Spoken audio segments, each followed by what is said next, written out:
I love to connect with the Chinese ancestors, some of the more earlier Zen teachings. And part of that is I mostly have no idea what Dogen's talking about. And I'm not always sure Dogen knew what Dogen was talking about. So the clarity of people like Chan Master Pai Chong speaks to me. And Pai Chong is the person who is known for creating the first body of rules for the Zen community to practice together. And we're still following some of those same guidelines, at least in spirit. So this is from his collected record. Let's see, and a student asked Master Pai Chong, I think Japanese pronounce it Baizhang, what is the essential method for sudden enlightenment in the great vehicle? The master said, you all should first put an end to all involvements and lay to rest all concerns. Do not remember or recollect anything at all, whether good or bad, mundane or transcendental. Do not engage in thoughts. Let go of body and mind. Set them free. I love that. It's not devaluing this, it's set them free. With mind like a mountain, not explaining anything with the mouth, mind not going anywhere, then the mind ground becomes like space, wherein the sun of wisdom naturally appears. It is as though the clouds had opened and the sun emerged. With mind like mountain, firm, not discriminating, not moving, mind not going anywhere. This is a very, very good instruction. Awareness does not travel. That's our sense of dualistic consciousness. But awareness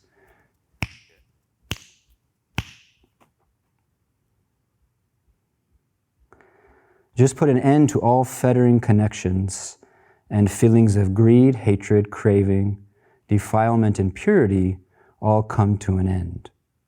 The body of nowness. In the body of nowness, we disconnect from fettering connections.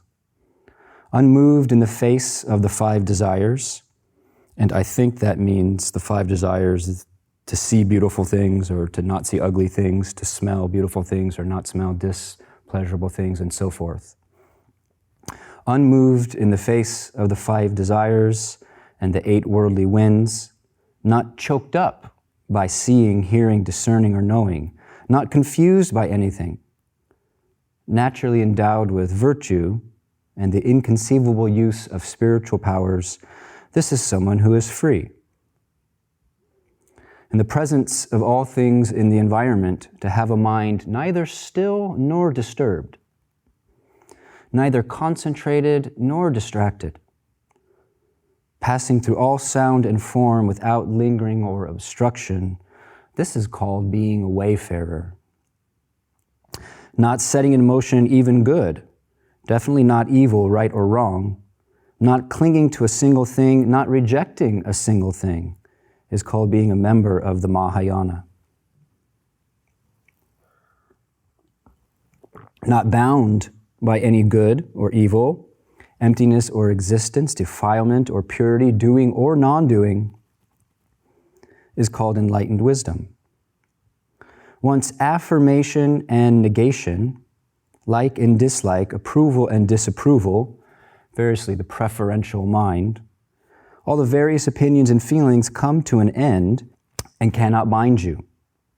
Then you are free wherever you may be. This is called a bodhisattva at the moment of inspiration, immediately ascending to the stage of Buddhahood. It's Master Baizhang.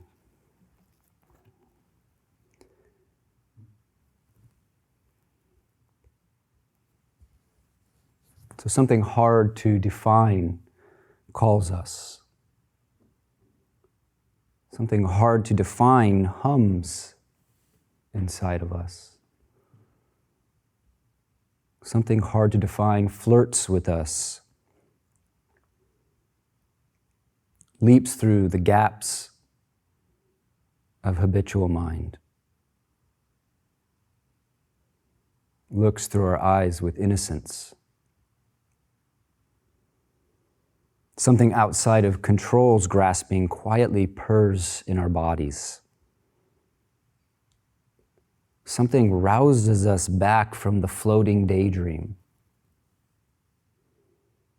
wakes us out of victim mind, unbinds us from resentment.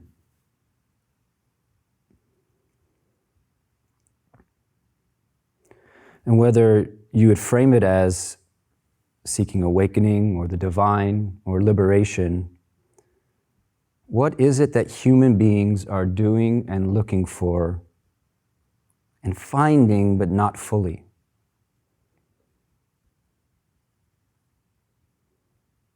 In a way, if you look at culture, it's a big junk ground, a big, what are they called? A big landfill of partially fulfilled desires. Otherwise, it wouldn't be a landfill.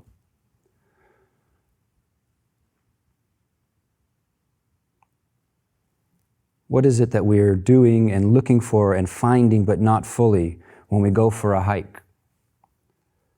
Beyond the exercise and the scenery. When we go to look at art. When we're drawn to listen to a piece of music. What is it that's so delicious about sleep? What is it we really desire about having sex or longing to be having sex? What are we really looking for when socializing and seeking to be seen, or however temporary, having the aspiration to see others? What are we looking for when we work hard to provide security for self and loved ones in the midst of this charnel ground of reality, where we know that security is a sham, snake oil?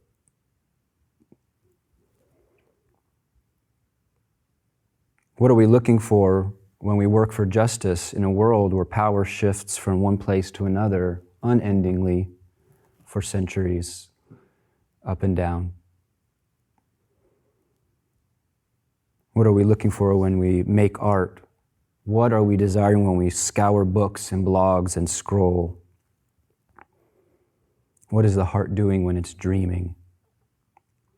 What is it human beings are doing and looking for and finding but never fully?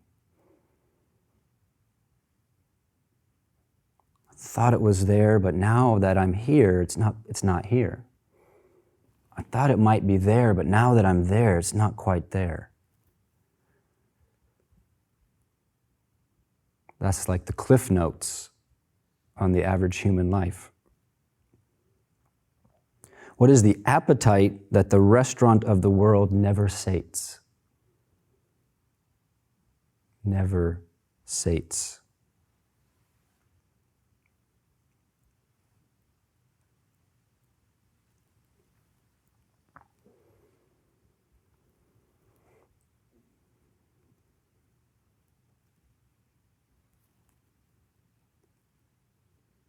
There are many sophisticated ideas about Buddhist meditation,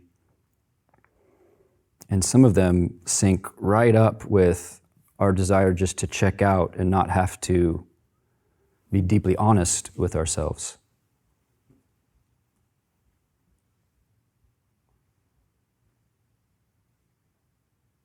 But it seems to me that the Buddhist path consistently a liberative path of meditation that is essentially shamatha and vipassana. And that's been articulated in many different ways in different traditions. There's a venerable Chinese tradition that's significant influence on what we do, where the practice is stopping and seeing, they'd call it.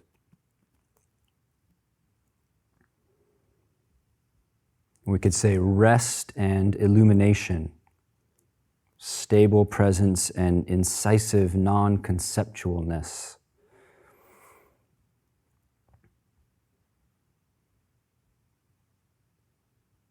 And to go into the weeds, one way to talk about vipassana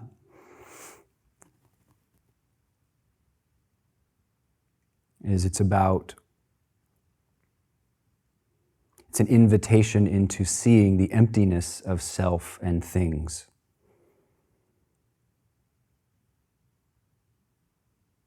Self empty of things empty of there being something there apart from moments of mind. And both the word moment and both the word mind are words with no referent. They're untouchables, they're allegories, they're rafts at best.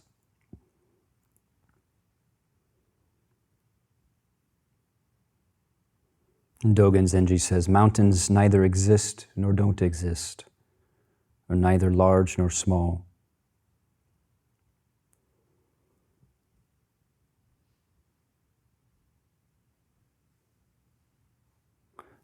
Vipassana as a way to orient one's practice is to say that I have this spiritual longing. I know that my appetites have not been, will not be satisfied by the supermarket of the culture. And therefore I'm going to use my vitality, specifically my dissatisfaction and my spiritual longing, to try to see if there's anything else. That's the basic proposition of spiritual traditions is, yes, your intuition is correct, there is something else. Yes. Despite fashionable philosophical arguments, yes, there is something else, but the idea of it doesn't slate your thirst. The seeming suffering that vibrantly sucks isn't extinguished by anything in our conditioned, impermanent world. I know many of you have been practicing for a long time. I've been practicing for a long time. I can't say this has fully sunk in. Therefore, it can't be stated enough.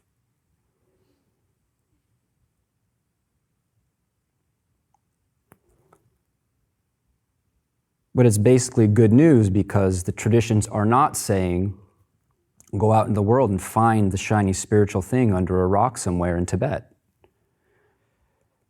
They're all saying that seeming suffering that vibrantly sucks, if we didn't have our escape hatches, we would know that even more. It ultimately rests on the concept of me.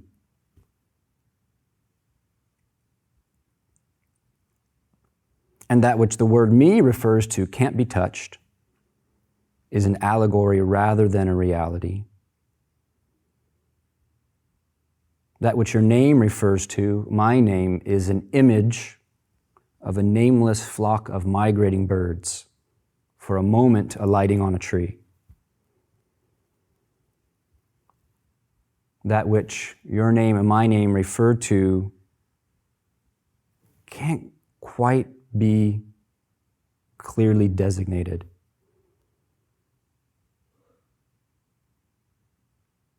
But a mind that sincerely looks for itself finds nothing, and that nothing turns out to be everything.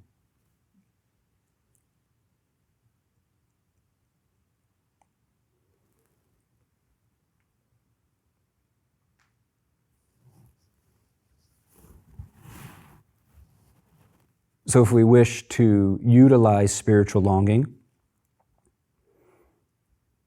we look into the nature of the self. Self-image is empty. It's empty. It's a reflection in a mirror. Well, what is the mirror reflected in? What holds up the mirror? May Buddha nature break this mirror and completely relieve me of the burden of myself. That's my deep prayer.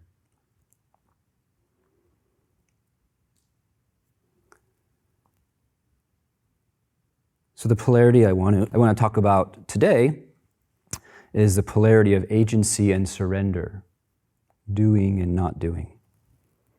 And in a sense, much of the conflict and confusion and competition for who's wisest among Buddhist schools is related to these notions.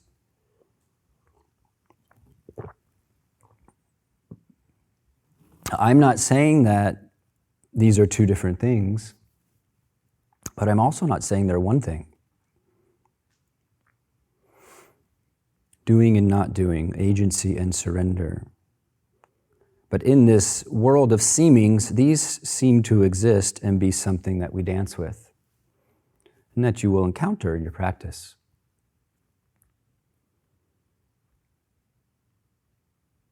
How hard should I try?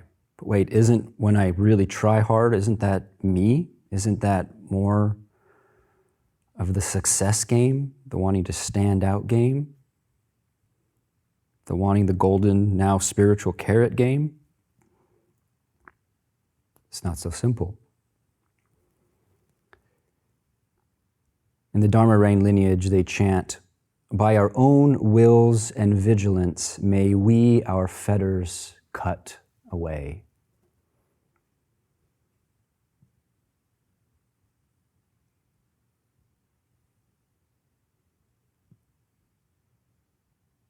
And to say that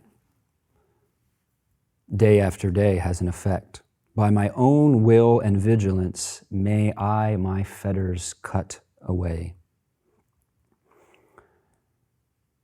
We could be a person who under or overestimates our ability to cut through by our own power.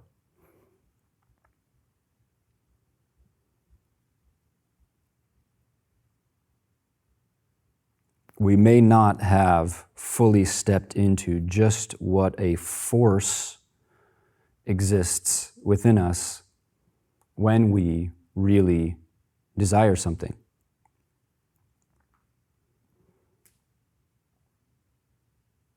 Jogen said something I think we can understand. He said, if one was to put as much effort as they do into chasing a romantic partner into awakening, the matter would be resolved.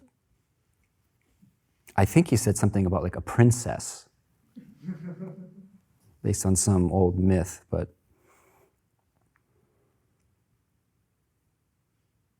we undersell the personal power that we have.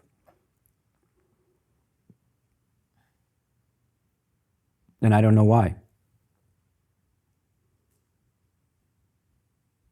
We may not like the consequence of fully stepping into our power, the responsibility.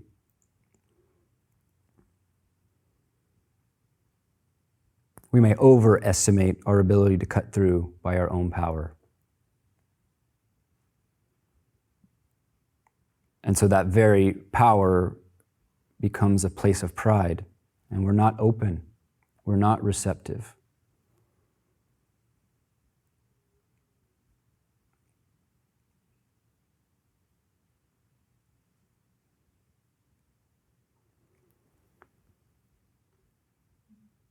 So we may have a vibrant experience of will and vigilance. We're clear that we want to do this wholeheartedly. With that clarity, I want to do this, and other things are not as important. And I'm not saying that you should feel that way about this, but a vibrant experience of will and vigilance has a lot to do with that kind of paring down. It's hard in the supermarket.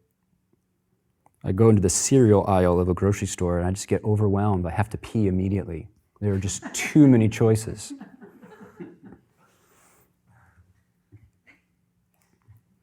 But when we really decide what we want, like we can see out in the world people who are very clear what they want, they bring forth a vibrancy of will and vigilance. And good old American bootstrap delusion would say, well, isn't that an amazing person? And maybe that's partially true, but what is the source of that vibrant experience of will and vigilance? What's the root of our energies? Materialists might say, well, it's calories, it's sun, it's earth, it's your privilege. But what's the source of those?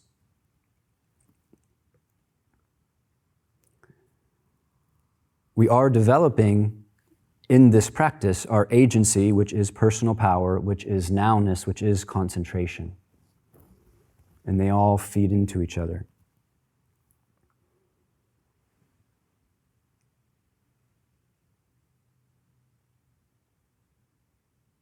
We are developing it simply by inhabiting, intending. The essence of nowness, concentration, presence is simply the sustenance of an intention.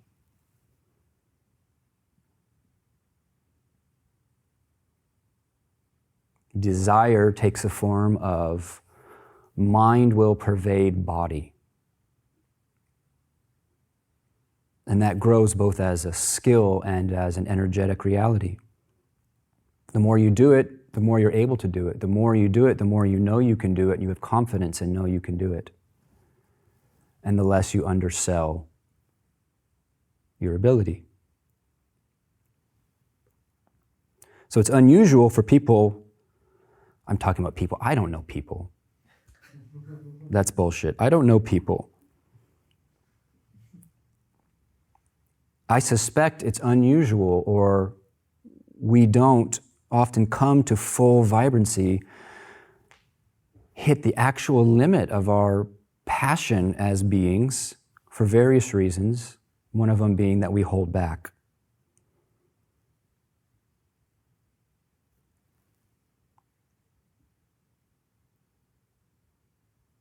We might have embodied a higher energy state and then felt that we became tense. And that means that's a bad thing. You could view that as, I need to learn to hold higher degrees of energy so that I'm intense but not tense. Intensity without tension. Passion without direction.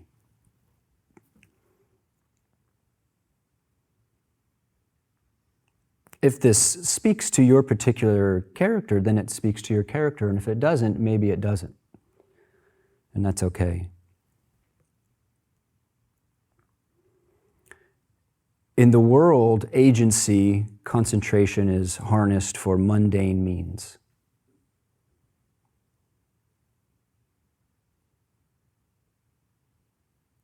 Usually related to money and power. Sometimes related to some kind of love. Curiosity about life goes a long way in bringing forth the energy to be immersed in something. That's what the koans are tapping. But we are gathering the power of nowness to open to deep wonder.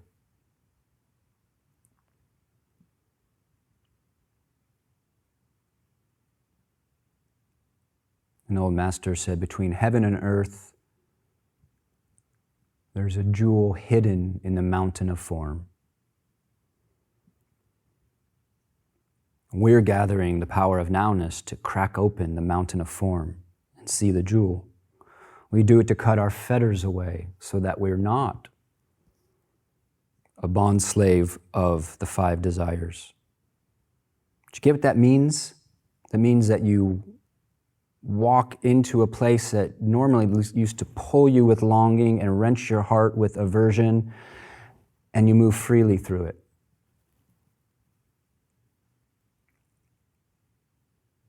It means you go to a party where previously aversion and attraction and judgment so clouded your mind, you actually had no fun. People are like, why are you no fun? You say it has something to do with the champagne. No, it had to do with your mind. We go to that party and all we have is an open heart that responds. So we do this training for, you could say, for love of all beings. A scattered mind can't hold the wonder. I know a very senior Zen teacher who mostly trained in Soto Zen. And later in their practice, they developed concentration, and they said because they learned this only later, because they did not learn how to deeply concentrate, all of the insights that were gifted didn't really penetrate because the mind was not stable enough to hold them. It was like a bucket that had holes in the bottom. And that once they learned to deeply concentrate, those same insights, which once we really taste something, a door is open, penetrated their heart all the more deeply. So a scattered mind can't hold the wonder. A scattered, fractured mind is hindered in love.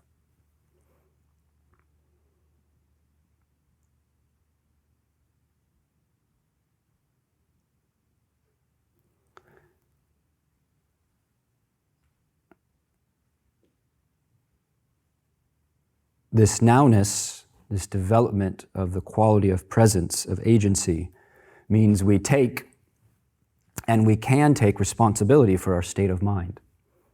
So we're back to karma.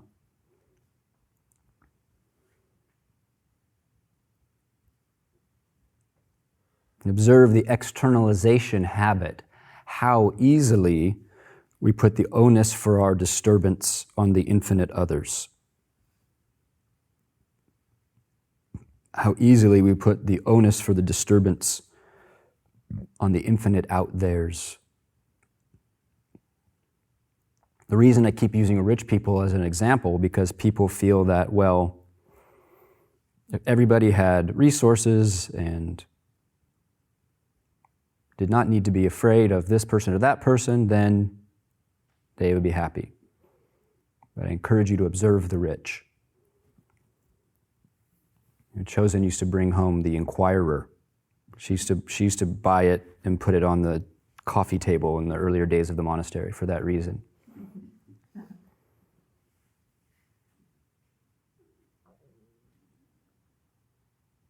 Observe the externalization habit, but observe through the body of nowness the dignity and peace that's free from that.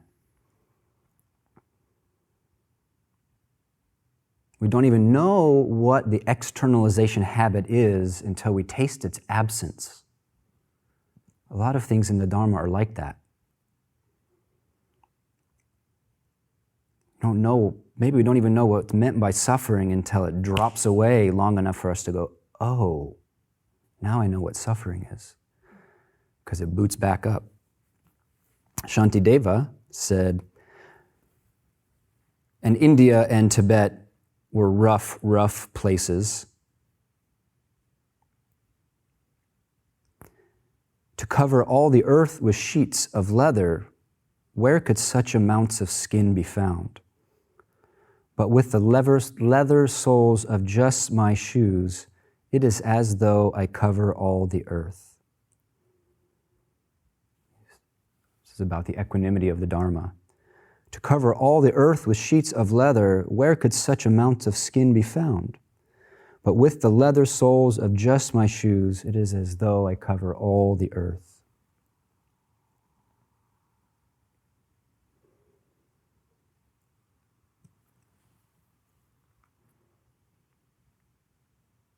To talk about becoming unified,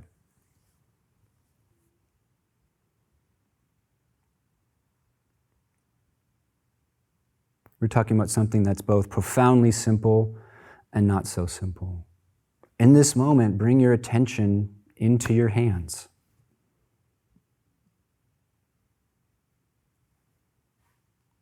And hold it there.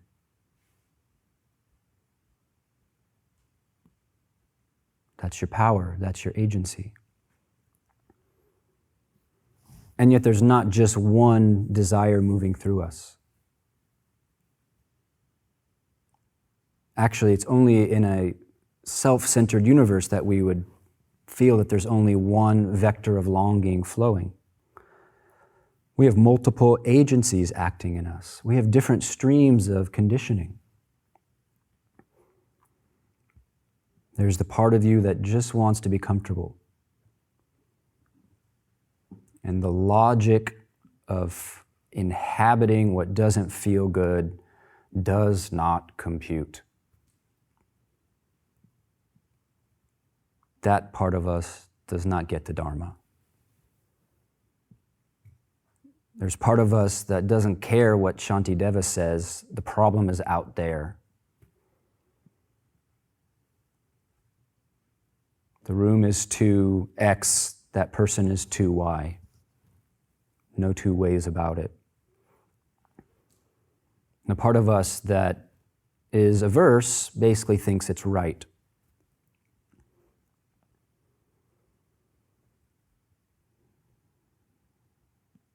There's part of us that no matter what is presented to it will reject it with skepticism.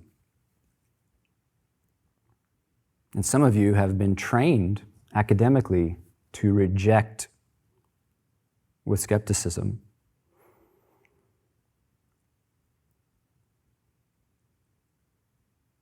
That energy has its use in the Dharma.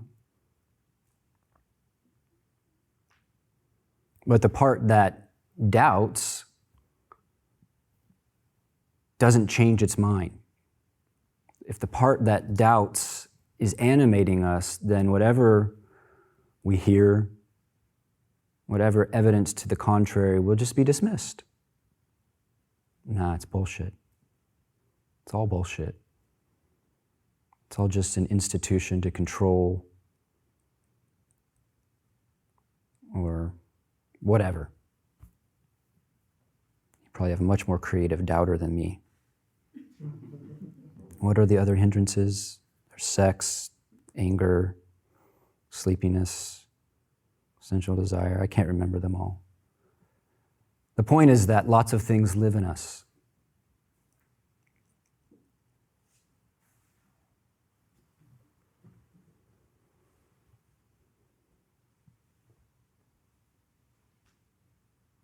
And my deeper point is, what if there actually is only a single vector of longing? What if it's not that you need to cut some part out of yourself or abandon some good thing or what you love in the name of practice? What if you're doing is just going right to the heart of what those things are all about anyway? The hike, the bar, the job, the security.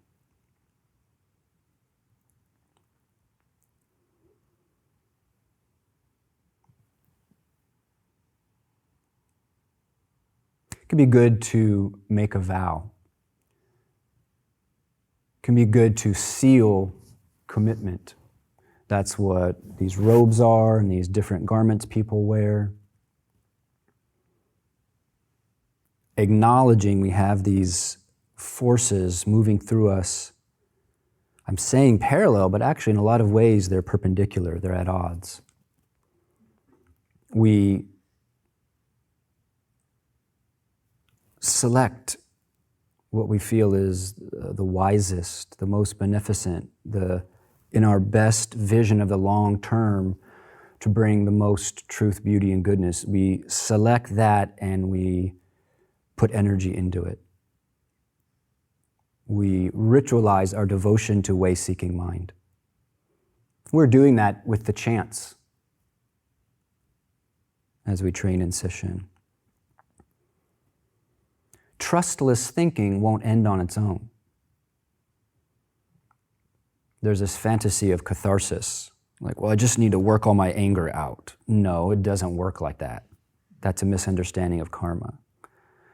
Or I just need to have enough sex and then I'll be able to let go of all that and then I'll come to the monastery. I've heard versions of this.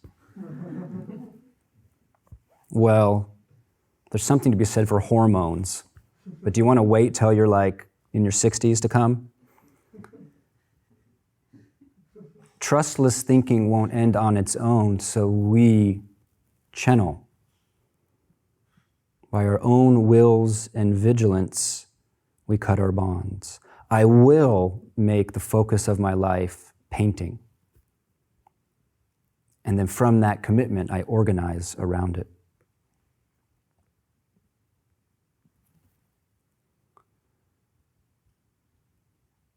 Essentially, agency in practice is the power to inhabit what is. And that in itself is a corrective maneuver. You are what is. I am what is. What does concentration have to do with that? Even practice makes no sense. You are what is.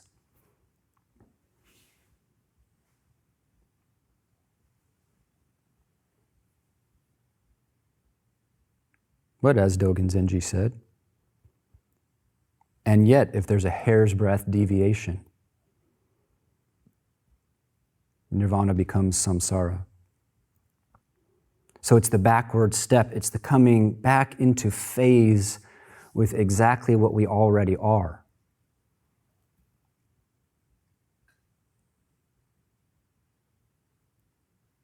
And we could say it's on more and more subtle levels.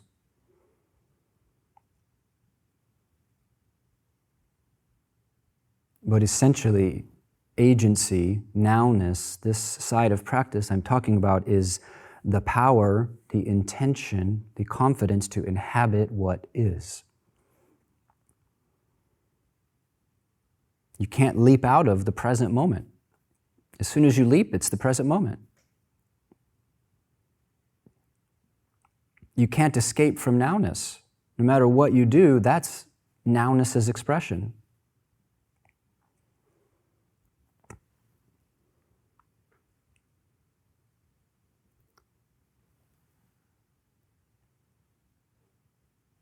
We encounter the limit of our self-power.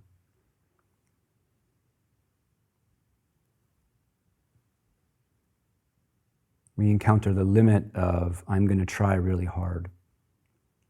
All the strategies just bottom out. They fail us. The dark night of the soul, as St. John of the Cross expressed it, of course, through Christian language, could be seen as what we begin to work with when all of our strategies fail us.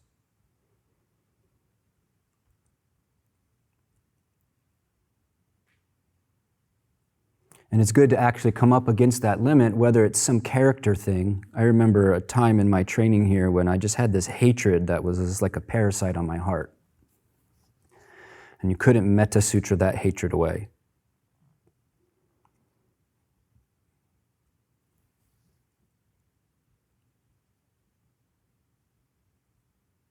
And there's nothing I could do about it. To feel the barrier of dualism, to come up against that place where you feel like there's a glass sheet in front of you and the rest of the world. The mind is clear, but somehow hard. That very clarity becomes a bulletproof window. It's good to come up against that. You could say we will come up against that. Self-power can be the barrier in our spiritual practice. I was reading some tales of some old Sufi teachers, and there was a Sufi adept who was renowned and celebrated for talent in practice and teaching, and had all the esoteric methods and had mosques full of other Sufis. And he said, the most helpful things were the times when I was humiliated. That's when I was closest to God.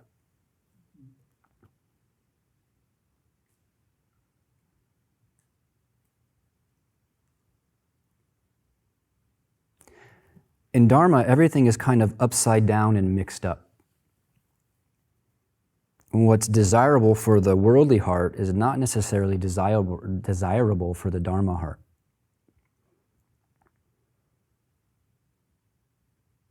Loss is gain. And gain is loss. It gets turned 180 degrees. Fortunate circumstances may just be a new prison. And unfortunate circumstances may be a launching pad for a new vista. It's hard to say. It's all mixed up.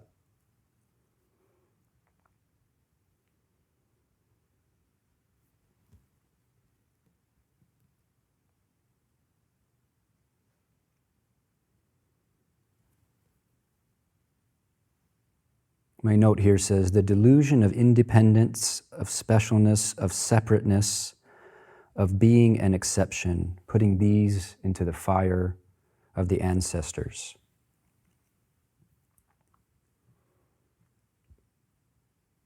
How do you go beyond that which your very going sustains? How can I open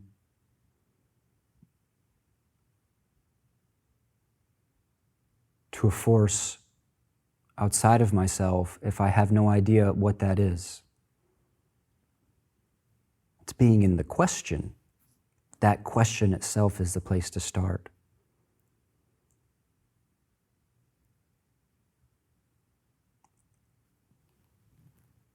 It's a prostration. It's kneeling in front of an altar and saying, "Help me," with all sincerity.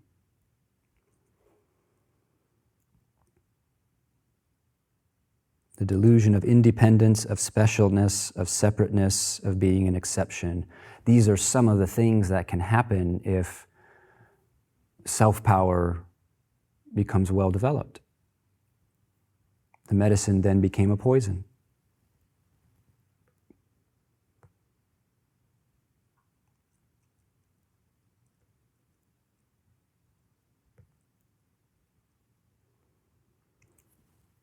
So surrender. I have to admit, when I first hear the word surrender in a spiritual context, I kind of feel like I'm going to get to kick back with some cacao in like a velvet bean chair and listen to a harmonium, surrender. Is that Friday night in the Southeast?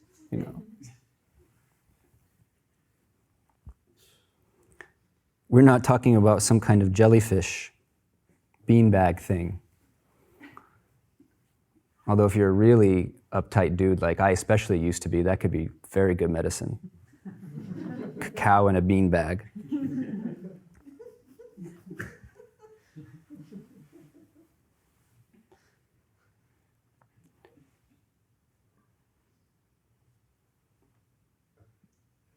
Zazen practice is alive.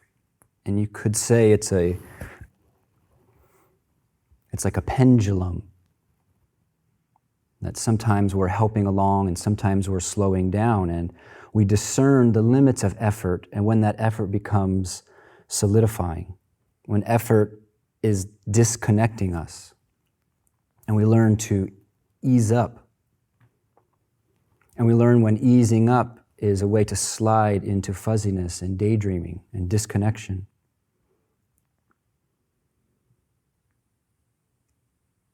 I don't know what can be said about the deeper level of surrender. If you make it into a new method, I'll go bow at an altar and ask for help, as just a new tool, it may be worse than useless. The spirit of that, now that's something. The spirit that would fill that kind of practice.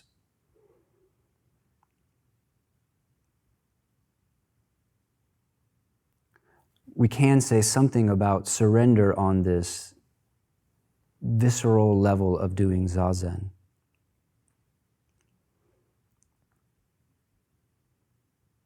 Baizhang said, the mind does not, what did he say? The mind does not move, the mind does not travel. With mind like mountain, not explaining anything with the mouth, mind not going anywhere, then the mind ground becomes like space. wherein the sun of wisdom naturally appears. Another way to say it is, we're not relating to the moment. As long as you're relating to the moment, there will be two. We're letting be as the moment.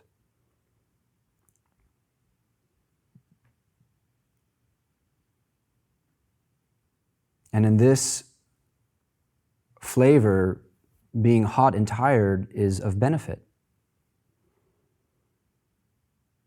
Don't relate to the moment. Let be as the moment. Surrender is not disengagement. It's not cruise control. It's not some kind of, oh, my practice is just being, that excuses us from the real rough of the spiritual life. Surrender is bodying the body of nowness without thinking that I make that nowness, that I do awareness. Awareness does us.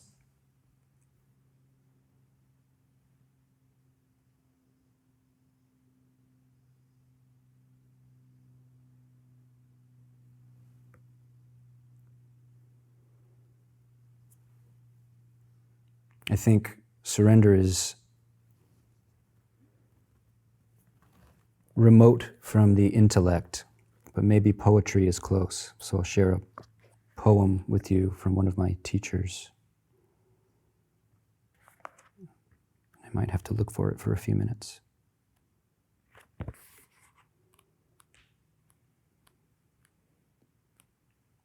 Aha. This is called The Temple of Ruin. Tonight, we dance in this temple of ruin. Footsteps circling like lovesick birds. The hidden companions, seducers of twilight. Tonight, we dance in the priory of new dawn.